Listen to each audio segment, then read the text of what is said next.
एक तो आजकल एक नया हो गया है, अब दीक्षा लेते हैं युवा बालक लेते हैं, आते हैं, वो 2 महीना बाद कभी मिलेंगे, अब 2 महीना तो मैं दीक्षा देते ही हुए, अभी मिलने 10-15 दिन में ही मिल जाते हैं। महाराज जी ध्यान में ठाकुर जी तो आते हैं पर मिलेंगे कब? अरे मैंने कि 2 महीना में मिल जाए, नेक तो समय दे भैया। कछु तो नेक, घोड़ा तो आपने 26-27 साल संसार को दे लिए, ठाकुर जी तो 2 महीना में ही चाहिए।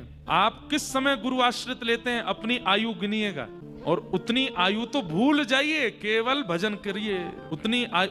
उतने साल तो केवल करते रहिए, उसके बाद सोचिएगा कि अब इतने साल मैंने गुरु आज्ञा को भी दिए, अब तो ठाकुर जी को मिलना चाहिए। बात समझ में आ रही है? मान लीजिए कि आप बद्रीनाथ भगवान के चरणों में 30 साल संसार में भटकने के बाद 30 साल की आयु में आए बद्रीनाथ, और बद्रीनाथ आकर के अब मन शुद्ध हो गया, चित्त पवित्र हो गया, देहाभिमान नष्ट हो गया, अब संसार का विषय छूट गया, अब आपको प्रतिदिन ये लग रहा है कब मिलेंगे नारायण, कब मिलेंगे नारायण, कब मिलेंगे नारायण।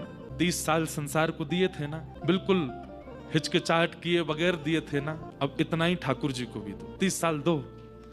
मेरा कहने का मतलब ये नहीं कि 30 साल में ही मिलेंगे, पर आपको मन में यही रखना चाहिए कि 30 साल तो देने ही देने हैं। बराबरी जब हो जाएगी संसार की और भजन की, तब पूछेंगे ठाकुर जी अब कब मिलोगे, अब मिलोगे। अब तो आपको भी दिया ना, 30 साल नहीं लगेंगे, मिल तो ठाकुर जी संसार की तरह थोड़े हैं, ठाकुर जी जल्दी प्राप्त हो जाते हैं, लेकिन थोड़ा समय तो दीजिए अपने आप को, चिंतन के लिए, ध्यान के लिए, ज्ञान के लिए।